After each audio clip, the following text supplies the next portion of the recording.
So, Doug, what are some important discussions you've noticed in the industry so far this year? So really, I've seen two major themes that seem to be bubbling up. The first is the DER penetration, and specifically to support that, the DERMS software architecture. We've seen a rise in adoption of DERs around the world, not alone the US. And so really everybody's trying to discover how do we integrate that, how do we manage it, how do we forecast it, and how do we make it productive? And I think that's really one of the big discussion points because it's uncertain. And when you have uncertainty, people tend to talk about it and analyze how we're going to do it. And I would say the second one, complementary to that, is similar with EVs. So I think it's clear that EVs are here to stay. The growth trajectories are strong. It's clear that globally they're getting supported by both consumers and governments. And so how does that capacity being put on the grid affect the grid stability? And so both of those things are not only renewable opportunities, but they also affect resilience. And so I think resilience is probably the other major area outside of DERs, which autos and PV certainly support, but resilience is really an area where people are expecting the grid not to fail. And these things create uncertainty on that network, and that's why I think those two subjects, resiliency and DERs, have really dominated kind of the discussion this year. So what are you excited about achieving this year in your current role? So as a senior director of marketing, we've had the pleasure to put out our new vision for the grid of the future called GridOS, or Grid Orchestration Software.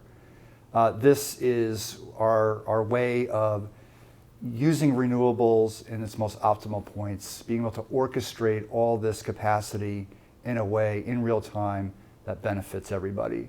And I think that orchestration vision is how we make it the most productive and secure and resilient grid that we can to ensure that the net zero visions are realized with all that renewable capacity coming online.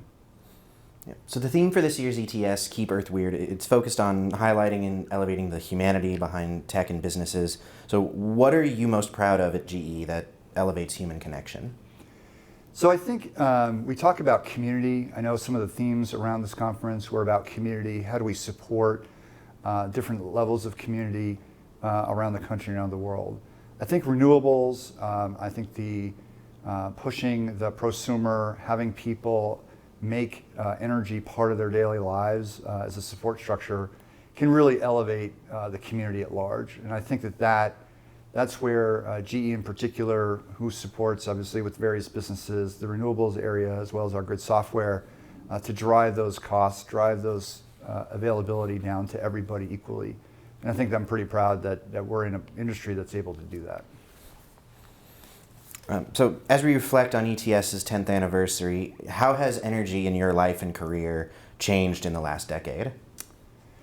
So I'm 51 years old, and I grew up in New Jersey. I never had an issue turning on the lights. Power never went out.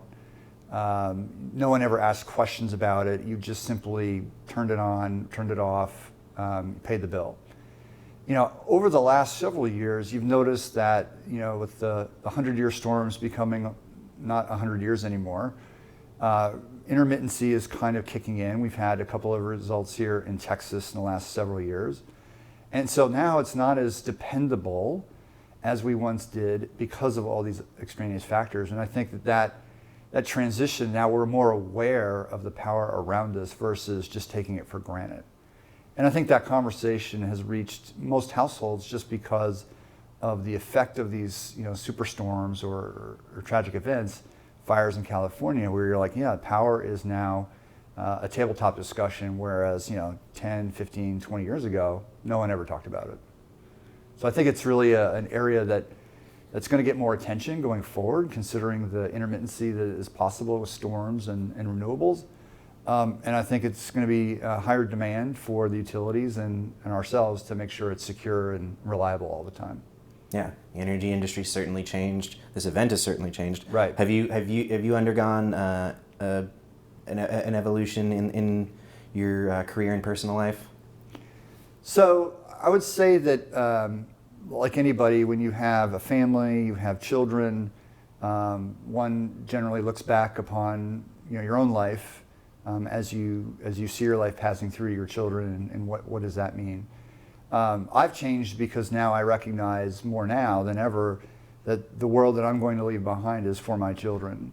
So what am I doing to make sure that their future is secure in the little world that I live in?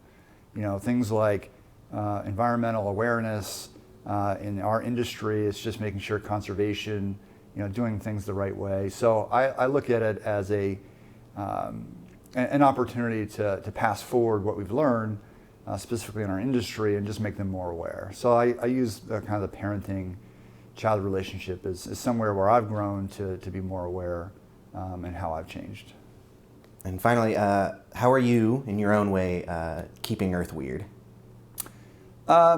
So I think we all have a lot of habits. Some of them are daring. Some of them are boring. But mine are typically in the sporting arena. I love to do every sport there is, and really in the last, I don't know, maybe 10 years, I've done a lot of cycling. So cycling to me, relative to the work I do now, is obviously a very green-friendly sport. It definitely brings awareness to a lot of money-raising activities for the environment, and some things I'm part of. And I just feel like it's one of those things where you go out and you're really pushing yourself around the community and around nature. And I think you have an appreciation for that when you're looking about energy, you're talking about renewables, and what does it mean to the environment. And I'm out in the environment all the time on my bike. I do 50, 60 miles a weekend, and in the last 10 years, I've probably become more attuned to the world around me outside, which is certainly good, and hopefully I can keep it weird.